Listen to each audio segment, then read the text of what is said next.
Hello brothers and sisters, welcome to another episode here on Dangerous African Confessions HD. In this episode, we have a story from one of our brothers, who is willing to share with us the kind of unthinkable things he has done and the consequences that he is facing now. It was sent to us on a scanned paper. So, please bear with us if we miss some of the words or something when reading them out to you. I am weak inside out. I am dying. I feel my soul wants to leave this world.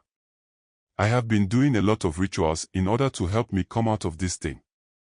But the more I try, the harder it becomes. I remember one day when I had returned from work, I came home to meet my door opened. Shocking and surprised, I slowly went inside, and what I saw in my house is that there was this black cloth in my living room and small pieces of them leading into my bedroom. I went to the bedroom with fear only to see a coffin in my room. I ran out to call this traditional priest to come and help me out. He came and promised to help me stop what was going on in my house. He asked me not to touch the coffin and also told me not to sleep in my house until some sacrifices have been done. He collected the things that are needed for the sacrifice and brought them to the house. The ritual was done, and he asked his 2 boys who came with him to carry the coffin outside. They set fire into the coffin. And for more than hours, the wooden coffin was not burning. But then, this traditional priest did all that he could, and the coffin finally burnt. At long last, my burden was gone. That was what I was thinking. I never knew that what was ahead of me was even stronger and bigger than what I had faced.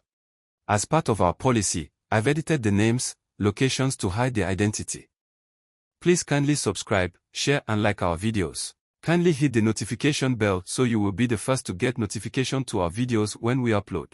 Without wasting much of your time, let's go and listen to the story. Hello brother, I would love to share my story with you. As I write to you, anything can happen to me. I am weak inside out. I am dying. I feel my soul wants to leave this world. Why do I say that? At this particular moment of my life, my wife is dead as well as my 2 children. And truth be told, I am responsible for their death. It all happened when I was married to my wife, who I will say was very supportive but sometimes can be a word troublesome. This her troublesome behavior made me sometimes sleep outside of the house. And when it happened so, I will return home the next day and will never talk to her. This always made her come and apologize to me for whatever she had done. I was not sleeping outside to do anything bad in particular. But then, the way she is, if I stay back in the house and continue with the argument, I might end up raising my hand on her. And this is something that I didn't want. So, in order to prevent me from hitting her or doing something that I might regret later, I would just go out and book a hotel room for the night. But then, aside these things that I didn't like about her, she was a very supportive and hardworking woman. This I can never take away from her. She was such a very helpful woman, both in the house and at work. She will always make sure everything is in order, even when I am not around. I was in charge of finances at work. And one day, the company lost some huge amount of money. That particular week, I was not feeling well, so I didn't go to work the whole week. But then, for some strange reason, my name and signature suggested that I was going to work throughout that week.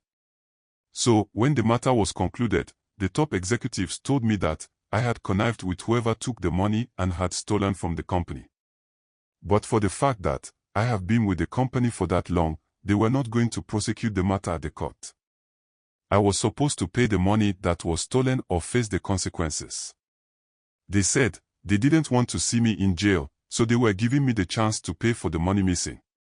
Since every money that leaves the company has my signature as the last person to authorize that. And everything in the record shows that I had signed for the money to go out. But then, the project that the money was meant for was not specified. I talked with my wife and she agreed that I sold our house so that I can settle my employers. She said that the good Lord that made me have that job and got the money to build the house will show us a way. So, I sold the house and was able to raise the money to settle that money.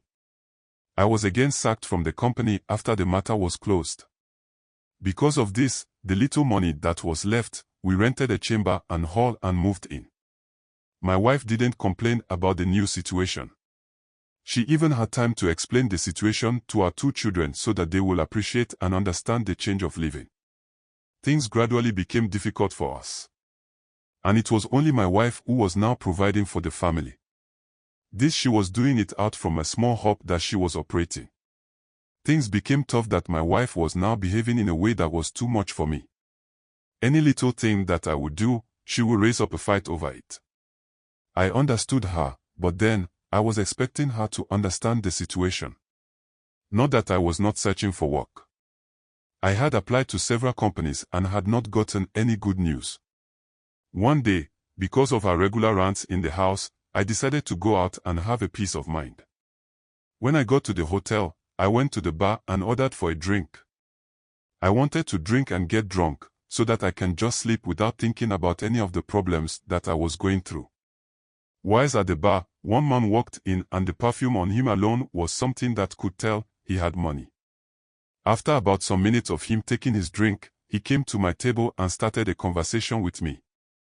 I didn't even realize that tears were in my eyes whilst I was sitting there. It was because of the tears that he came to me. He said he could actually tell something was wrong with me. He asked about my problem and why as a man, I was sitting all alone crying.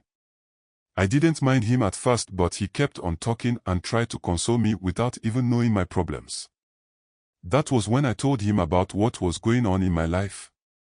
How I was sacked from work, and how I had to sell my house in order to pay off that debt so I would not go to jail. Whilst I was talking, you could tell from his face that he had some sympathy towards me. He got up and went out. He returned to me with some money in his hands. He gave the money to me and paid for my bills and paid for the room as well. He gave me his contact and asked me to call him the next day.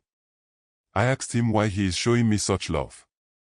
He told me that he has been in a similar situation and he knows what it feels when a man loses the respect and the control he had in the house. He told me that, from that moment on, I should see him as a friend who might be able to pull me out of my difficulty, if only I want him to help me. He left and I went to the room to sleep. I woke up the next morning and I went back home. I greeted my wife, but she did not answer me. I also didn't say anything to her. I went to my children's school and settled the school fees that we were owing the school. I had gone to the headmistress of their school to plead with her to allow them study and I would find money to come settle it. I returned home and my wife wasn't there. There was no food in the house, so I went out and bought some foodstuffs. I came back and prepared something to eat. After everything, I called the man and thanked him for showing me that kind of love. He asked me to come over to his workplace. I got to the place and he is into block molding business. He has one of the finest business environments that I have seen. I had some lengthy talk with him in his office.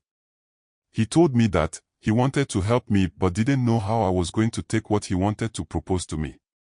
This was after I told him to employ me. He told me he can't employ me. Someone that I have seen money, the only thing he can do for me is to show me how to make money for myself. He was truthful to me.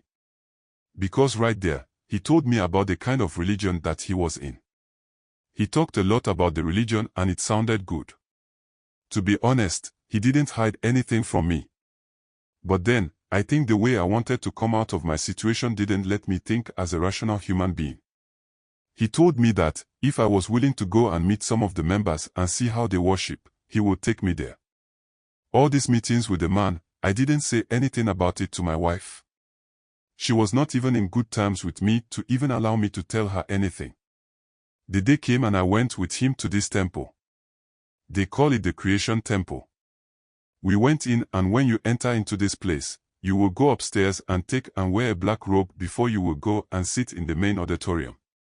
Most of the things the leader taught that day was all taken from the Bible, but then, it was as if their understanding of the Bible is way deeper and different from what is being taught in churches. After the sermon, he took me to the leader and told him about me. He told him that I wanted to join their religion and be blessed by the Master of all knowledge. That's what he called the one they worship. Like I always say, these are not just stories for story's sake. They are meant for us not to make these mistakes our brothers and sisters are making. That's why we share these stories with you. I hope we've all learned something important from the story. In our quest to make money, please let's be mindful of the choices that we make. Because it can either make or unmake you in the long run. Remember, life is not a race, where we all must fight to make it to the finish line in time. Our destinies are different, so choose how you live your life wisely. Stay blessed and be safe. Thanks for being a part of this growing family. Kindly share your thoughts with us in the comment section below. And if you are new here, please subscribe, like and share.